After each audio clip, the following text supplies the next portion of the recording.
Well, I hope you were listening. I know it's early, but you looked like you were listening to all the readings, so I thank you for that. So at least we're a little bit awake here, and me too, on a cold morning.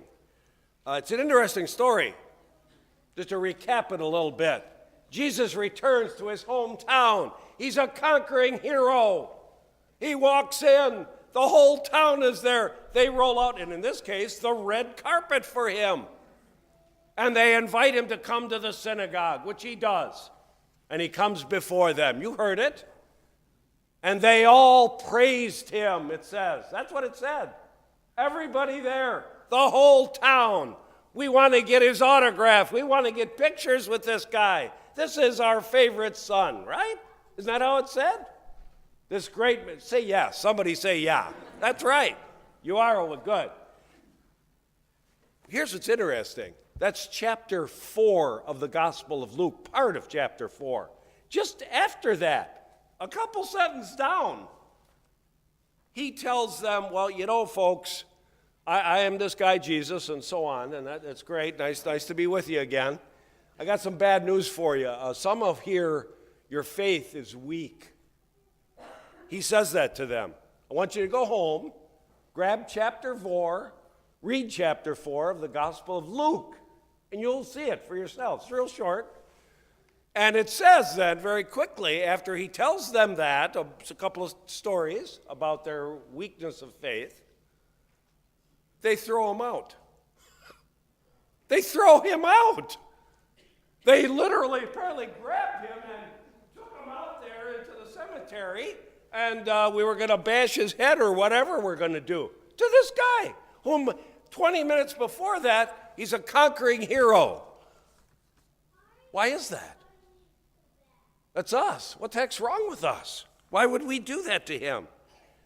And Jesus said to them, if you hear it, he said, look, the Spirit of the Lord from Isaiah is upon me.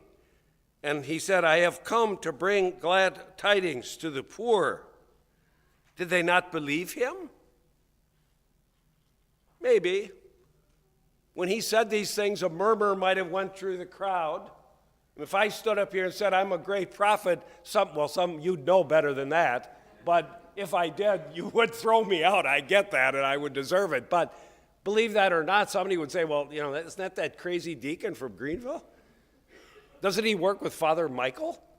They're both a little off, aren't they? You more than me, but, right? Because you know this guy. Maybe that was the reason they didn't believe him, because, well, we know this guy. He's the son of Joseph. He can't be a great prophet. What's that all about? But Jesus claims it for himself. And apparently at times we do not believe that. And I wanted to just quickly this morning, please, quickly. Jesus is able to grant, he says, liberty to captives.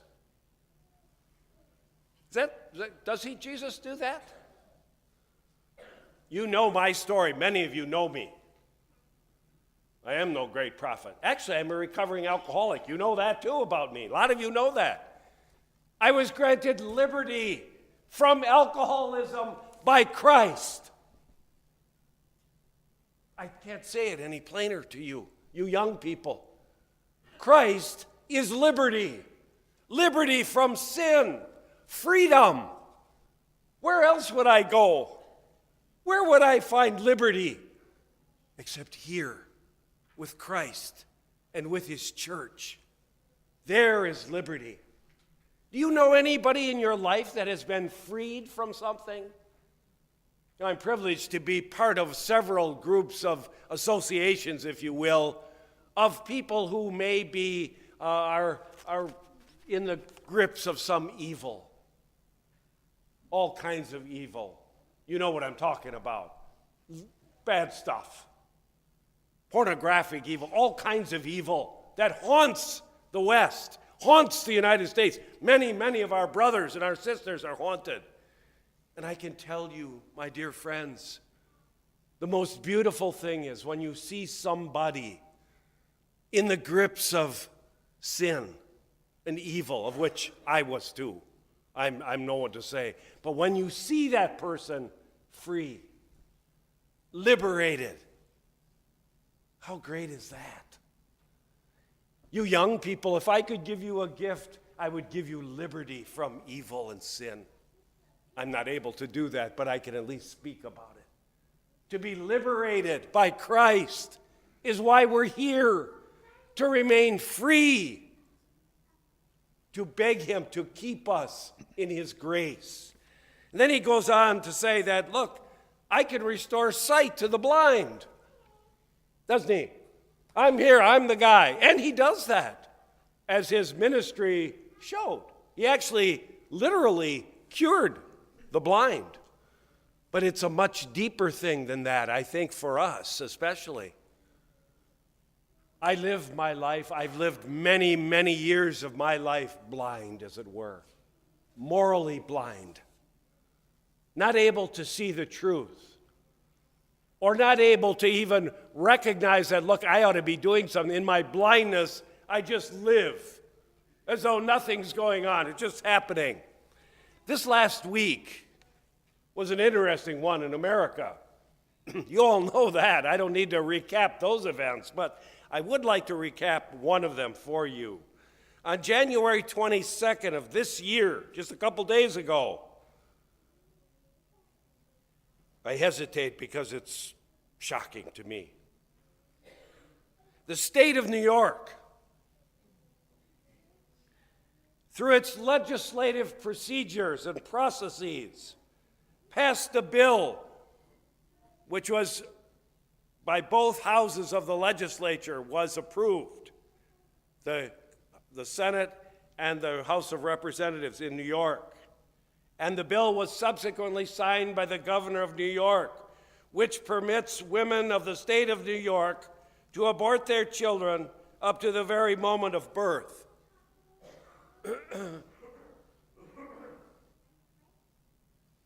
I'm ashamed to stand and say these things.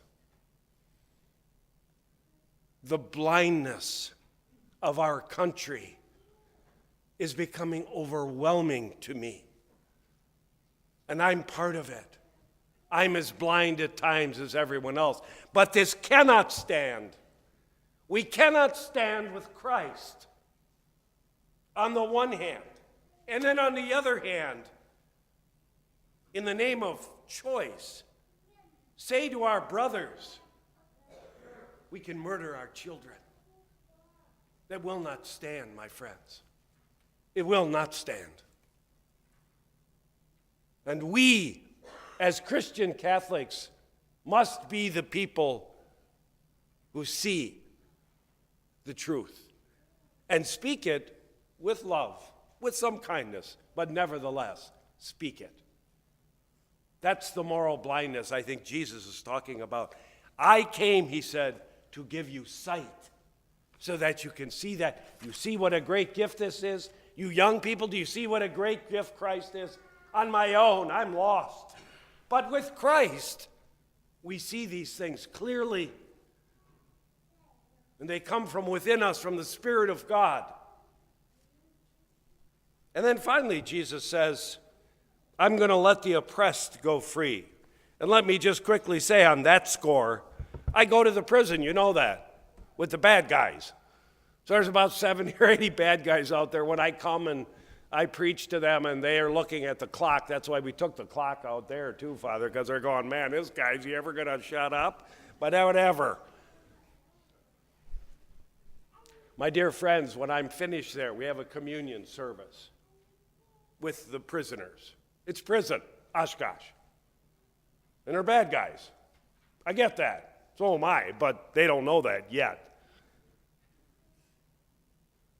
On the way out, I stand and they come by me and they make a long line, the 70, and they come by and say, nice to see you, Deacon. Man, really great. Nice to see you again, and all that nonsense. And I say, well, it's nice to be here. And it is, and I'm moved. But every once in a while, friends, one of the inmates will say to me, Deacon, I've been freed by Christ. Maybe not in those exact words, but pretty close. And even though I'm a prisoner here in Oshkosh for the next 20 years, I'm free here and here by Christ. And I feel, though, that my coming even to these communion services and masses that are offered at the prison are freedom to me. And the freedom has been given to me by Christ. Isn't that wonderful? Again, young people, hear what I'm saying? Christ is freedom. Christ is liberty. Christ is seeing. Christ is putting your blindness behind you, which is what this life is all about. So in the end, dear friends, in the end, I hope to hear, and not only just hear it again, but to believe in my own heart and all of our hearts today as we come for communion, that Jesus, when he said to them, today, this scripture passage is fulfilled in your hearing. Please, God,